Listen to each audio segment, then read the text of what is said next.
وَلَنَبْلُوَنَّكُمْ بِشَيْءٍ مِّنَ الْخَوْفِ وَالْجُوعِ وَنَقْصٍ مِّنَ الْأَمْوَالِ وَالْأَنفُسِ وَالثَّمَرَاتِ وَبَشِّرِ الصَّابِرِينَ۔ اور دیکھو ہم تمہیں آزمائیں گے، وَلَنَبْلُوَنَّكُمْ ہم لازماً آزمائیں گے تمہیں، بِشَيْءٍ مِّنَ الْخَوْفِ خوف کی کیفیت طاری کر کے، والجوع بھوک فقر اور فاقہ، ونقص من الاموال مالی نقصان، والانفس جانی نقصان، والثمرات اور ثمرات پھلوں اور میووں کا نقصان۔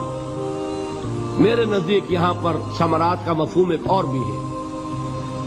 ایک تو صاف تھا کھجور کی فصل تیار ہے، غزوہ تبوک جانے کا حکم مل گیا، کون اتارے گا؟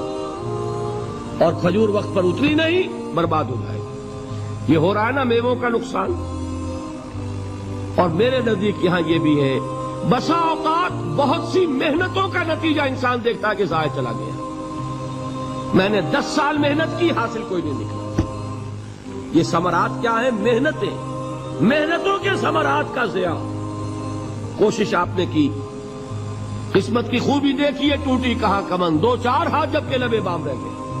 Be prepared. ایک شاعر کے یہ اشعار ہیں، وہ کمیونسٹ تھا، میں نام بھی نہیں لیتا، لیکن یہ کہ یہ اسی انقلابی، چونکہ ان کا بھی ایک انقلابی نظریہ ہے، انقلابی عمل میں یہ سارے مراحل آتے ہیں۔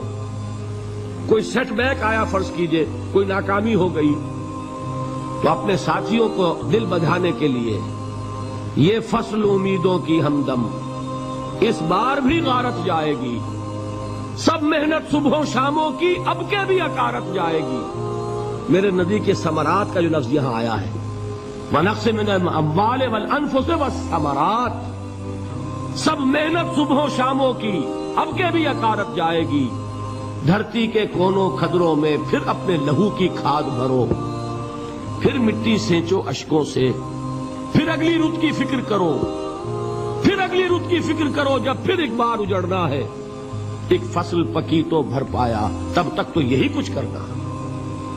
ایک مقصد ہے سامنے، انقلاب برپا کرنا ہے۔ ایک کوشش ناکام ہو جائے کوئی پرواہ نہیں، نیکسٹ، پھر تیار رہو ناکامی کے لیے۔ ایسا نہ ہو جو انگریزی میں کہتے ہیں hope for the best but be prepared for the worst. ایسا نہ ہو کہ دوسری مرتبہ ناکام ہو کے بددل ہو جاؤ، تمہاری ہمتیں جواب دے جائیں، نہیں، پہلے سے تیار رہو کہ دوسری مرتبہ بھی ناکامی آئے تو آئے، لیکن جب تک کہ کامیابی حاصل نہیں ہوتی ہمیں یہ کام کیے چلے۔ دیکھیے سیرت میں آیا کہ نہیں یہ واقعہ؟ بدر میں مسلمانوں کو فتح ہوئی تو احد میں زک پہنچی کہ نہیں؟ 70 صحابہ شہید ہوئے کہ نہیں؟ اگر ان کی ہمتیں جواب دے جاتی تو گاڑی کیسے چلتی آگے؟ تو فرمایا وَلَنَبْلُوَنَّكُمْ بِشَيْءٍ مِّنَ الْخَوْفِ وَالْجُوعِ وَنَقْصٍ مِّنَ الْأَمْوَالِ وَالْأَنفُسِ وَالثَّمَرَاتِ، ہم تمہیں لازماً آزمائیں گے، خوف کی کیفیت سے، فقر و فاقے کی کیفیت سے، بھوک سے، جان کے نقصان سے، مال کے نقصان سے، محنتوں کے حاصل کے ضائع ہو جانے سے۔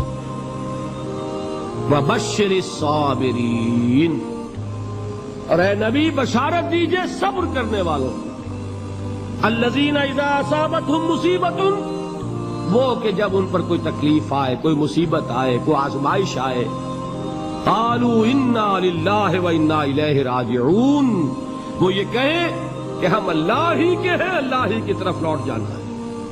یہ وہی انداز ہے جو میں نے فارسی کا شعر سنایا تھا آپ کو کہ سرے تسلیم خم ہے جو مزاج یار میں آئے، وہ ہمارا مولا ہے، ہمارا آقا ہے، اگر اسے یہی منظور ہے تو ہمیں بھی یہی منظور ہے۔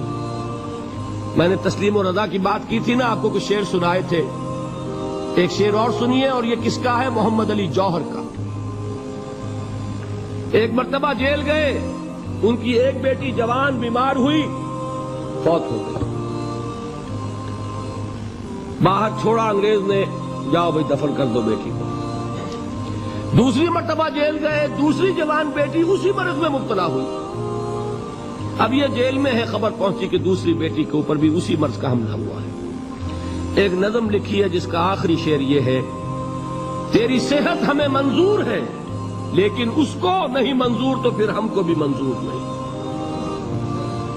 یہ ہے، جب تک یہ کیفیت نہ ہو اس میدان میں آدمی ثابت قدم نہیں رہ سکتا کہ میرے رب کو اگر یہ منظور ہے تو یہی مجھے منظور ہے. اور تیری صحت ہمیں چاہیے تو ضرور، لیکن ہمارے رب کو منظور نہیں تو ہمیں بھی منظور. راضی برضائے رب. وبشر الصابرین الذین اذا اصابتهم مصیبۃ قالوا انا للہ وانا الیہ راجعون. نہ شود نصیب دشمن کے شود ہلاک تیغت، سر دوستہ سلامت کے تو خنجر آزمائی. اولئک علیہم صلوات من ربہم ورحمہ. یہی ہے وہ لوگ جن پر ان کے رب کی طرف سے عنایتیں ہیں اور رحمتیں ہیں. وَأُولَٰئِكَ هُمُ الْمُهْتَدُونَ. اور یہی ہے وہ لوگ جو کامیاب ہونے والے ہیں، ہدایت پانے والے، ہدایت یافتہ.